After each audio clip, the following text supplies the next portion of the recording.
All right, let's talk NAPCO Security, ticker NSSC. They just dropped their Q4 earnings, and wow, the market took notice right away. The stock popped pretty significantly, so today we're going to break down exactly what happened, why it happened, and what you should be watching for next. Let's dive in. So right out of the gate, on the day of the announcement, the stock jumped over 6% on some pretty heavy volume. Now, that is a really strong signal from Wall Street. It tells you they liked what they saw in the report. But what was in that report that got everyone so excited, especially, after what's been a pretty tough year for the company? That's the real question we're going to answer today. We're going to look past that headline number and really dig into the strategy behind it all. So here's the game plan. We'll start with the key numbers that got everyone's attention. Then, we'll unpack what NAPCO calls its two-engine strategy. We'll also look at the challenges they're dealing with. And then, I'll wrap it all up with our take, our rating, and what to watch for in their next quarterly call. Okay, let's get right into the numbers. The big story this quarter, plain and simple, was a clean and decisive beat against what Wall Street was expecting. So on the top line, NAPCO brought in $50.7 million in revenue. Now that just sailed past the consensus estimate of $44.4 million, beating by over $6 million. I mean, that's a huge outperformance that immediately gets investors to sit up and pay attention.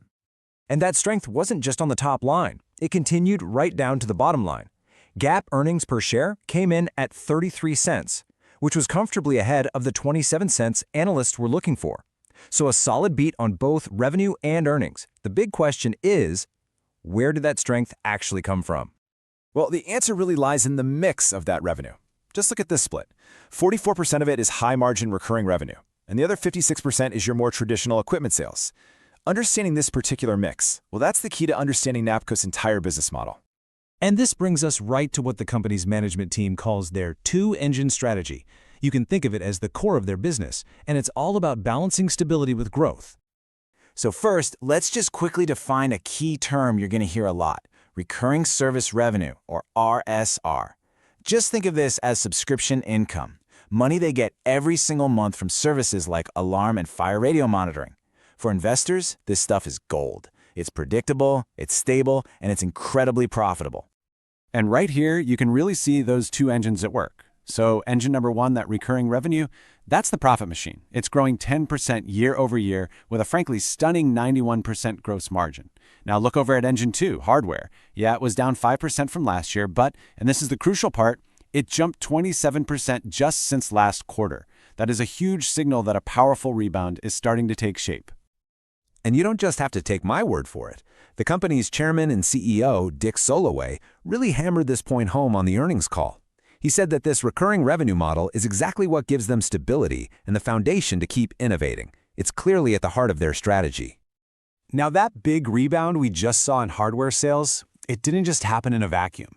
The company has been navigating some pretty serious economic headwinds all year, and their Q4 results really show how they're starting to manage through them. So a major headwind was this thing called distributor destocking. Essentially the middlemen, the companies that sell NAPCO's hardware to installers, they spent the whole year trying to reduce their own inventory levels. That put a ton of pressure on NAPCO's sales.